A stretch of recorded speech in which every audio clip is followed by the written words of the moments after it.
Fairfield o'rta maktabida qiziqishlar bo'yicha har xil klublar bor edi. Ularning ishtirokchilari darsdan so'ng 1 soatga yig'ilishar, gohida sinf juma kunlari klub uchrashuvlarini uyushtirardi. Olmali pirog, bitiruv arafasidagi qizlar, shaharlik qizlar, kollejlardagi qizlar uyushmalariga o'xshardi. Ularga qo'shilish uchun seni kimdir tavsiya qilishi kerak. Olmali pirogdagi qizlar 8-9 sinflarda o'qishar, deyarli barchasi yorqin rangli kashmir sviter, rom shaklli golf va charmli Oksford botinka kiyib yurishardi. Ayrimlari shahar tashqarisidagi fermalarda yashar, ota-onalarining zotdor otlari bor edi. Bunday qizlarni yo'laklarda uchratib qolsang, senga qiyo ham boqishmaydi. Doim boshqa allakimga qarab jilmayishadi. Kiyimlari yorqin sariq, to'q ko'k va och yashil rangda. Golfilari tizzasigacha ko'tarilgan va toza ingliz junidan to'qilgan. Ba'zi paytlar qizlar hojatxonasining oynasida aksiga qararkan, Elizabet o'zining tekis jigarrang sochlari, siqiq yelkalari, dumaloq yuzidagi xira jigarrang ko'zlari, burnidagi sepkillarini ko'rardi va og'ziga yana o'sha sirka mazasi kelardi. Klub a'zolari bo'lgan qizlar lab va ko'z bo'yoqlaridan foydalanishardi. Elizabet esa bo'yanmas va hali ham yetimxonaning old sochlari tekis qilib kesilgan turmakda yurardi. Unga klubga a'zo bo'lish uchun tavsiyanoma berish birovning xayoliga ham kelmasdi. Shu hafta so'z boshladi Mark Artur xonim. Binominal tenglamalarni o'rganishni boshlaymiz. Binom nimaligini kimdir biladimi? Orqa partada o'tirgan Elizabet qo'lini ko'tardi. Bu uning birinchi marta javob berishi edi. Xo'sh, bosh irg'adi Mark Artur xonim. Elizabet o'rnidan turib, birdan o'ng'aysizlandi. Binom bu ikkita algebraik ifodaning yig'indisi. Ular bu mavzuni o'tgan yili Metin Holmda o'tishgandi. X qo'shilgan Y bu binom. Juda yaxshi, dedi Mark Artur xonim. O'zidan bitta oldingi partada Margaret ismli qiz o'tirardi. U yorqin malla sochli, och nastarin rang kashmir sviter kiyardi. Elizabet joyiga o'tirgach, malla soch qiz u tomonga o'girilib pichirladi. O'zingcha aqllimisan? Elizabet maktab yo'laklari bo'ylab bir o'zi yurar va yonida kimdir bo'lishini xayoliga ham keltirmasdi. Ko'p qizlar 2 yoki 3 kishilashib yurishar, Elizabet esa doim yolg'iz edi. Bir kuni darsdan so'ng kutubxonadan qaytayotib, uzoqdan kulgu ovozini eshitib, ortiga o'girildi. Yo'lak oxirida oynadan tushib turgan quyosh nuri ostida novcha qora tanli qiz turardi. Favvora yonida yana ikkita qiz undan ko'z uzmasdi. Yuzlarini aniq ko'rish qiyin, ularning ortidan tushib turgan yorug'lik Elizabetning ko'zini qamashtirardi. Uzun bo'yli qiz yuzini biroz burganida Elizabetga juda tanishdek tuyuldi. Elizabetning yuragi to'xtab qolay dedi. Bu burilish juda tanish tuyuldi. Elizabet qiz tomonga shosha-pisha bir necha qadam tashladi. Ammo bu Jolin emasdi. Elizabet birdan to'xtab boshqa tomonga yurib ketdi. 3 qiz favvoradan uzoqlashib, eshikni qattiq yopdi. Elizabet esa ularning ortidan uzoq qarab qoldi. Bredlining yoniga tamakiga borib kela olasanmi? So'radi Uyitli xonim. Shamollab qoldim shekilli. Ha xonim, dedi Elizabet. Shanba oqshomi edi. Elizabet tizzasiga yangi romanni qo'ygancha o'tirar, lekin o'qimasdi. Ayni dam tasavvurida Paul Murphy bilan shunchaki grossmeyster deb belgilab qo'yilgan allakim ishtirokidagi o'yin davom etayotgan edi. Murphyning 17-yurishi, otni filning 5-katagiga yurgani Elizabetga g'alati tuyuldi. Bu yomon hujum emasdi, lekin Murphy farzand ruhi bilan yanada kuchliroq yurishi mumkin edi. Qog'ozchaga yozib beraman, bo'lmasa yoshing kichkina bo'lgani uchun Bredli senga tamaki sotmaydi. Xo'p xonim. 3 quti Chesterfield. Xo'p, xonim. Elizabet bunga janob Bredlining do'koniga bir marta Uitli xonim bilan kirgan edi. Xonim unga qalam bilan yozilgan qog'oz va $1.20 berdi. Elizabet qog'ozni peshtaxtaga qo'ydi. Uning ortidan jurnallar joylangan uzun javon turardi. Tamaki pulini to'lab, muqovalarni tomosha qilishga tushdi. Time va Newsweek jurnallarida senator Kennedyning surati chop etilgandi.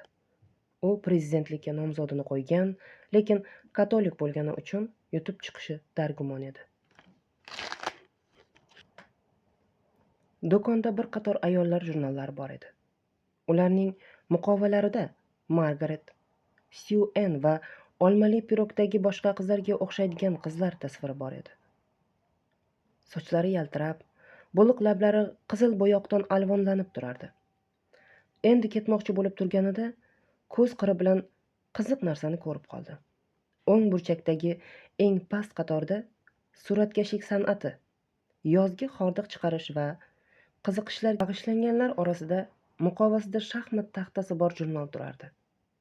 Elizabet yaqin kelib jurnalni oldi. Muqovada shaxmat sharhlari deb yozilgan va narxlari ko'rsatilgandi. Elizabet jurnalni ochdi. Unda shaxmat partiyalari va shaxmatchilarning suratlari berilgandi. Maqolalardan biri shoh gambiti, yangicha yondashuv. Boshqasi Murphyning yorqin g'alabalari. U hozirgina miyasida Murphyning o'yinini o'ylab ketayotgandi. Elizabetning yuragi hapriqib ketdi. Sahifalarni varaqlab, shaxmat haqidagi maqolani topdi. Eng muhimi, uning ko'ziga turnir so'zi tashlandi. Butun rukun turnir hayoti deb nomlangandi. Elizabet shaxmat bo'yicha musobaqalar o'tkazilishini xayoliga ham keltirmagan, buni bor yo'g'i bir qiziqish deb o'ylardi. Kimdir shaxmat o'ynaydi, kimdir Uitli xonimdek gilamchalar to'qiydi, yana kimdir pazl yig'adi. Shu kabi Elizabet ham qiziqishlari sabab shaxmat o'ynaydi. "Hoy yosh xonim", chaqirdi uni janob Bredli. "Jurnalni yo sotib ol, yo joyiga qo'y." Elizabet hayron bo'lib qaradi. "Shunchaki o'qish, e'lonni o'qi." Qarasaki, shundoqqina ro'parasida jurnallar javoniga qo'lda yozilgan e'lon yopishtirilgan ekan. "O'qishni istasang, sotib ol." Elizabetning bor yo'g'i 15 senti bor edi. Biroz avval Uitli xonim bir necha kun maktabga pulsiz qatnab turishni aytgandi. Ularning puli kam qolgan, janob Uitli esa mamlakat janubida xizmat safarida ushlanib qolgandi. Elizabet jurnalni qo'yib, do'kondan chiqib ketdi. Yarim yo'lda to'xtab, o'ylanib qoldi va ortga qaytdi. Peshtaxtada janob Bredlining tirsagi ostida bir necha to'plam gazeta turardi. Elizabet unga bir daim berib, gazeta oldi. Janob Bredli shifokor ko'rsatmasi bo'yicha dori olishga kelgan ayol bilan band edi. Elizabet jurnal javonining oxiriga o'tib, gazetani qo'ltigiga qisgancha kutib turdi. Bir zum o'tib, janob Bredli, "Bizda 3 xil rangi bor", deya xonim bilan do'kon ichkarisiga o'tib ketdi. Elizabet shu zahotiyoq shaxmat yangiliklarining bir sonini olib, buklangan gazetaning orqasiga berkitdi. Ko'chaga chiqqach, quyosh nuri ostida qo'ltig'iga qisilgan gazetalar bilan bir kvartal yurdi. Birinchi muyulishda to'xtab, jurnalni oldi. Yubkasining bel qismiga tiqdi va ustidan Ben Snyder do'konidan olingan qayta ishlangan junli ko'k sviterni tushirdi. Kiyimini tuzatib, gazetani burchakdagi axlat qutisiga uloqtirdi. Jurnalni qorniga yopishtirib olgancha, uyga qaytarkan, yana boyagi Murphy yurishi mumkin bo'lgan, lekin yurmagan ruh haqida xayol surib qoldi. Maqolada uni shaxmat tarixidagi eng yorqin o'yinchi bo'lishi mumkin deyishgandi. Ruh filning 7-katagini egallashi mumkin edi va qoralar uni ot bilan yiqitishmasdi. Aks holda Elizabet ko'cha o'rtasida qaqqayib qoldi. Allaqayerda kuchuklar akillar, yo'lning narigi tarafida maysazorda 2 bolakay quvlashmachoq o'ynardi. Ikkinchi piyodani Shoh otining 5-katagiga yurgach, tirik qolgan ruh chekinishi mumkin va agar qoralar oq piyodani asir olsa, fil himoyasiz qoladi. Olishmasa esa Elizabet ko'zini yumdi. Agar qoralar piyodani olishmasa, Murphy raqibini 2 yurishda mot qiladi. Birinchisi filni qurbon qiladi va shoh beradi. Agar qoralar piyodani olishsa, yana bir oq piyoda oldinga qadam qo'yadi.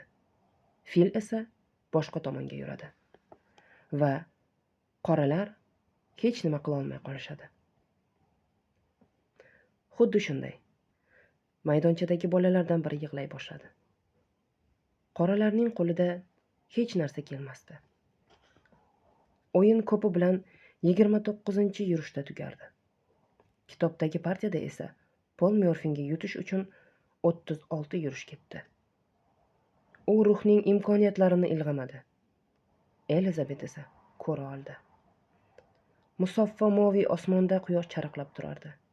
It tinimsiz akillar, bolalarning ikkalasi ham yig'lardi. Elizabet yana shu partiyani xayolan o'ynab, uyiga sekin ketib borar. Aqli yarqiroq mukammal olmosdek o'tkir edi. Olston bir hafta avval qaytish kerak edi, dedi Uitli xonim.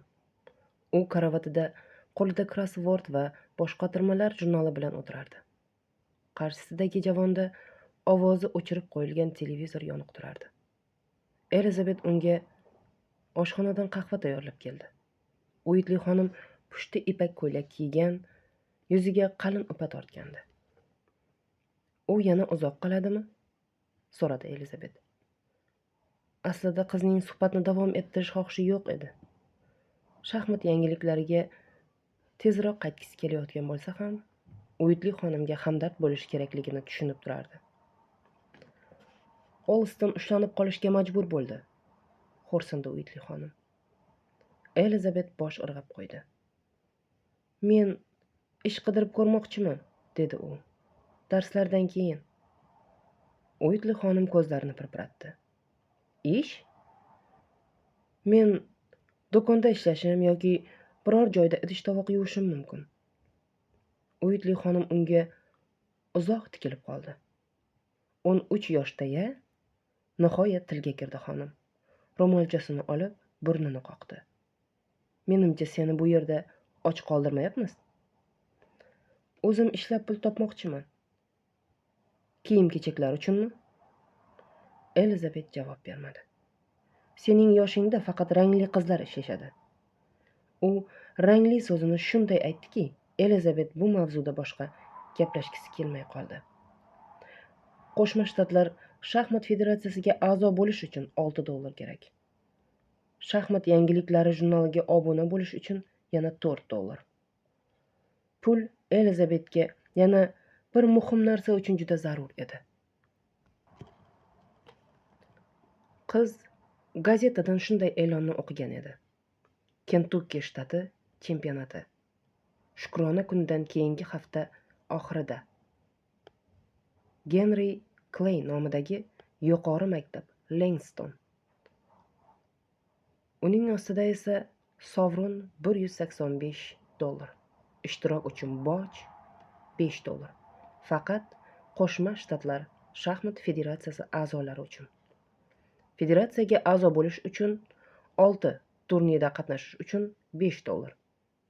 Elizabet Henry Clay nomidagi yuqori maktab yonidan Main Streetgacha boradigan avtobusda o'tgan maktab Janvel Drive'da 11 daha narida joylashgan edi.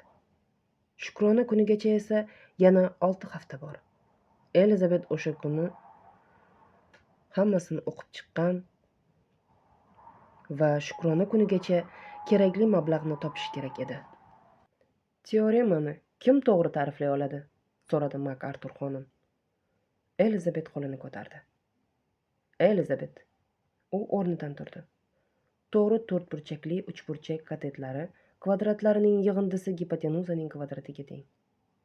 Margaret kulib Gordon tomon egildi.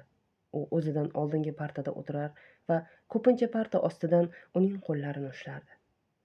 Ko'rdingmi dononi? Nozik ovoz bilan shivirladi Margaret.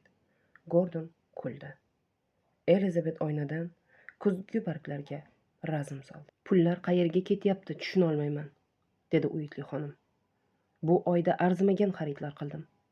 Lekin pullarim 10 barobarga kamaydi. 10 barobar.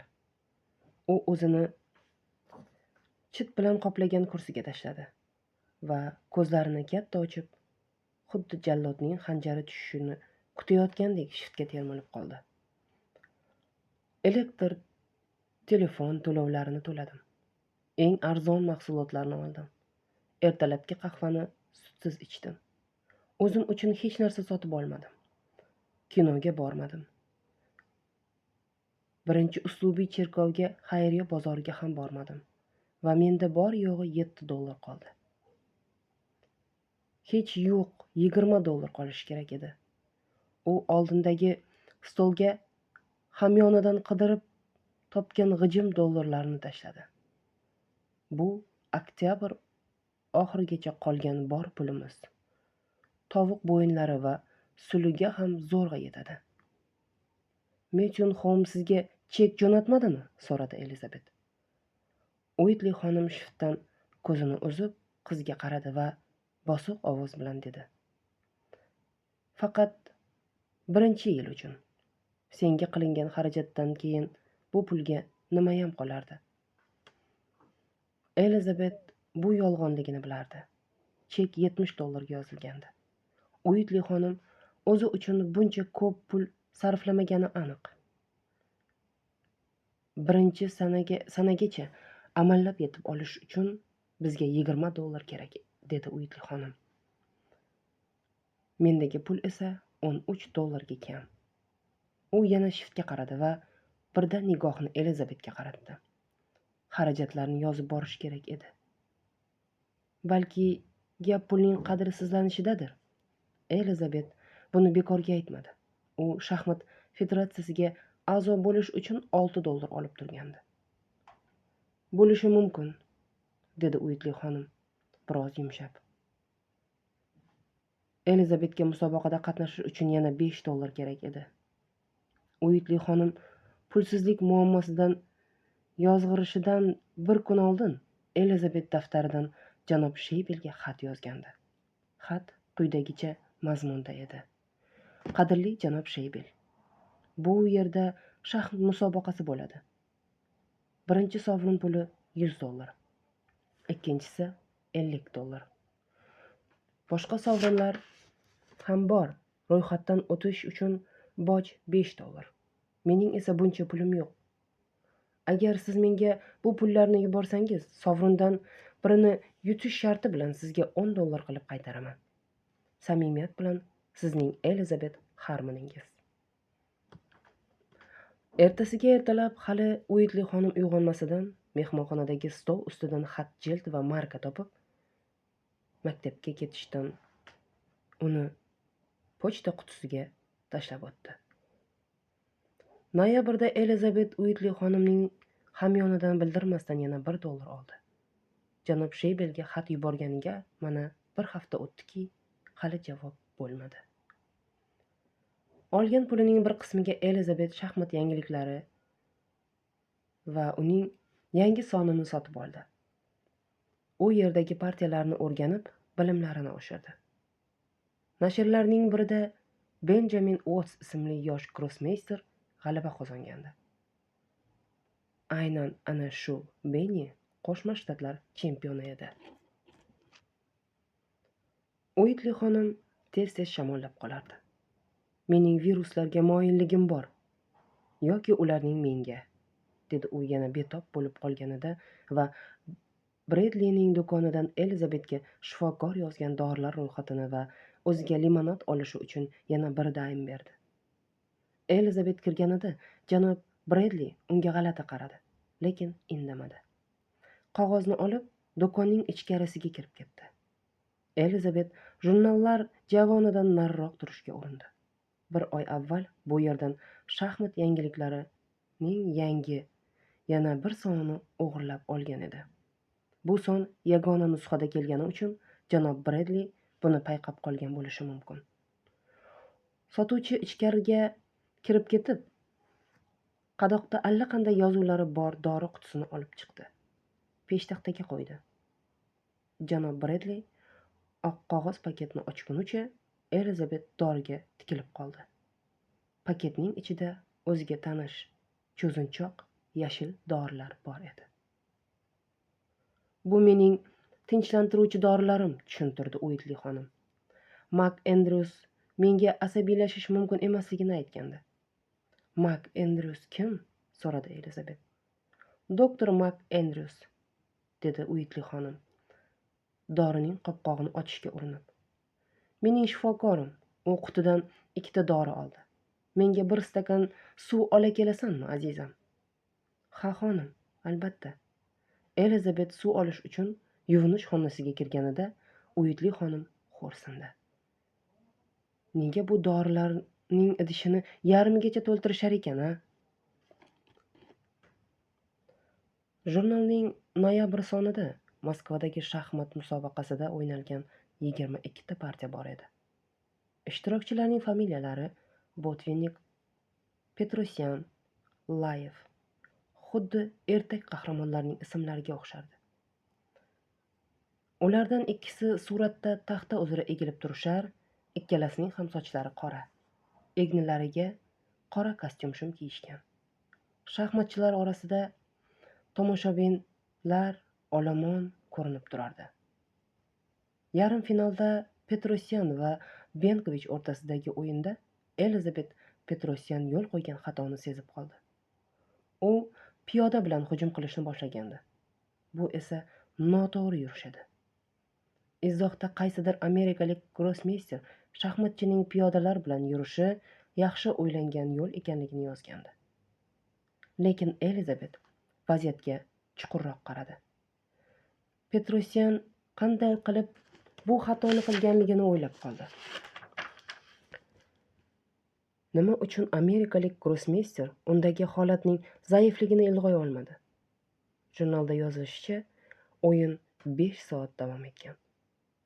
Shuning uchun shaxmatchilarning taxta ustida o'ylab olishi uchun yetarlicha vaqt bor edi. Sport mashg'uloti zalining kiyinish xonasida Margaret o'zining javoniga raqamli qulf qo'ydi. Lekin raqamlar g'ildirakchasini aylantirmadi. Qizlar yonma-yon yuvinishardi va Elizabet Margaretning ancha durkunligini ko'rdi. Uning o'zi esa hali yosh boladek edi. Margaret yonidagi odamga e'tibor bermas, obdon yuvinib, qandaydir qo'shiqni berilib xirgoyi qilardi.